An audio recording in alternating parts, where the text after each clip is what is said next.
Now, on Friday, of course, the Chancellor announced new legislation to require unions to put pay offers to staff before calling strikes. Well, Kwasi Kwarteng also wants so-called minimum service levels to stop strikes, shutting down transport networks as well. Now, unions, as you might expect, condemn the move as more strikes are announced on the rail network, with a threat of action across the economy and public services as well. Now, the UK's biggest union is Unison, with 1.3 million members that work in public services. And I'm delighted to say the General Secretary, Christina McAnea, is with us now. Thank you very much for being with us this morning. Well, it wasn't a mini budget on Friday, was it? It was a mega budget, the biggest tax cuts for half a century. What impact do you think that might have on public services? Well, as ever, they'll be the ones that are expected to pay for this. I mean, the irony is, during austerity years, when we had Cameron and George Osborne selling as everyone was in it together, and you know, we had to cut back, and public sector workers had to take a pay freeze, and now it's spend, spend, spend. And again, I'm pretty certain it will be public sector workers and public services that will actually end up paying for this, because they've already announced they want big reforms. They want to, they're telling us to exercise pay restraint, and it seems under this government, public services are just not a priority at all. Now, Unison is balloting its NHS workers over strike action, so we could see, nurses going on strike, midwives going on strike. A lot of our viewers might be a bit worried about what that means, right? Because you can't choose the timing of when to have a stroke, you can't choose when to have a baby, right? You can't delay it till after strike action. But isn't patient safety going to be put at risk here? Well, patient safety is always paramount. We have had strikes before. We had a strike in 2014 in England and Wales, and we will always put in minimum safe staffing levels. The interesting thing is when Liz Truss said she was going to bring in minimum staffing levels, we've been calling for that for years in the NHS because we don't have it. And what our members, the members are telling me, so our paramedics, our nurses, our cleaners in hospitals are saying things like, the service is so badly run down, it's on its knees, there's not enough staff, and actually taking strike action they don't think will make it any worse.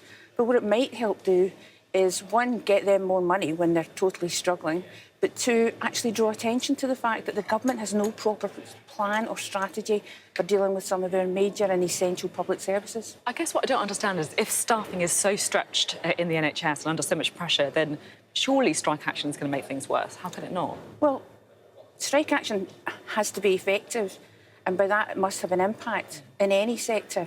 But certainly where it's about people's life and safety, there will always be a life and limb policy. We will always agree with local employers certain levels of cover, but it does mean other things won't get done. It will have an impact, without a doubt. What kind of impact could it have? Well, sometimes they might have to cancel operations.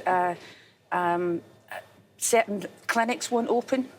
But essential life-saving things, in A&E departments, or as you say, in maternity departments, will still continue, because everybody knows you can't choose when you're going to have a baby. So you won't get midwives walking off a ward when there's women in labour. That just won't happen. But we could have more delayed operations, cancelled operations. Yes, that could happen. Understood. So you are launching legal action, I think I'm right in saying, against the government, trying to stop the use of agency workers to cover striking nurses. Is that correct? Yeah. So just explain.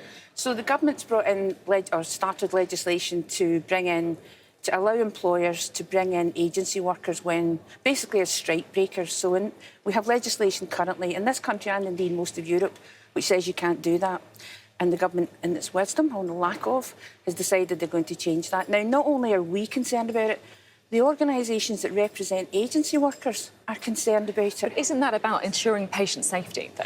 Well, to make sure that you do have enough people to look after people in hospitals if it's necessary? There's 140,000 vacancies in the NHS at the moment. There aren't the agency workers out there to come and do it. And if there are people who have chosen to give their services through an agency, it's because they get paid so much more than they would if they were employed by the NHS. And that's a problem for the country as a whole. And this thing about removing the cap on bankers' bonuses because they're losing good people, where is the evidence for that? Or is this just dinner party talk where their friends say, oh, it's dreadful, I'm going to have to go to Hong Kong to get more money? I can actually provide hard evidence of 140,000 vacancies in the NHS, 160,000 vacancies in the care service. Why don't the government do something about that? We're seeing strikes being called or balloted on across so many industries with inflation high and people feeling their wages aren't keeping up. Do you think we're getting close to a general strike? Well, we're certainly getting close to a well-coordinated strike across different sectors. Now, in the past, we've Is that a general strike? No, there's a legal definition of a general strike, as far as I'm aware, which is it's predominantly a political act, and there's very strong, tough legislation in this country that makes that virtually impossible. So it's not impossible, but it's not... we probably wouldn't call it a general strike, but what you would call it is a strike across a whole range of sectors at the same time, which is not the same as a general strike. I mean, it sounds... A lot of people might say, look, if it's a coordinated strike across different sectors and unions, it is kind of a general strike. Well, if I was to say we're calling a general strike, my union's funds would be sequestered. Any of the members who took part in it, what's called a political strike, would lose any protection from dismissal. They would just be sacked. So if you don't call it a general strike, then... Well, it's not about not calling it. What we're doing is going through legal process to bring our members out safely and legally. And give them the protection. We have the toughest industrial relations legislation in this country. You have to jump through about 10, 12 hoops just to be able to bring people out on legal strikes. And that's why this sort of demonising of workers who are already on strike is so unfair, because they're taking part in legal disputes and legal strikes. They're not taking part in unlawful strikes. Would you like to see a tougher line from Labour on this?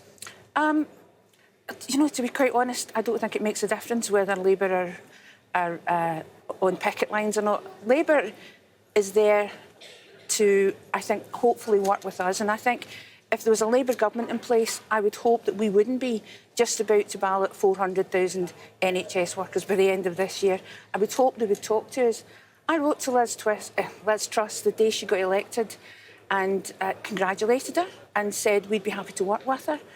But they obviously see unions as part of the problem, and actually strikes are a symptom of problems. They're not the cause of the problems. And we're willing to work with her. I'm pretty certain Frances O'Grady from the General Secretary of the TUC would be willing to work with her.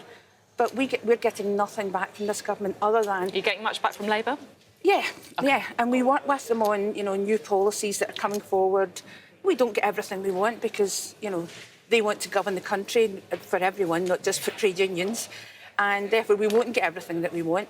But we can certainly try and influence them and work with them to get changes in that actually benefit working people. Thanks very much for being on the programme today. Good to talk to you. Thank you.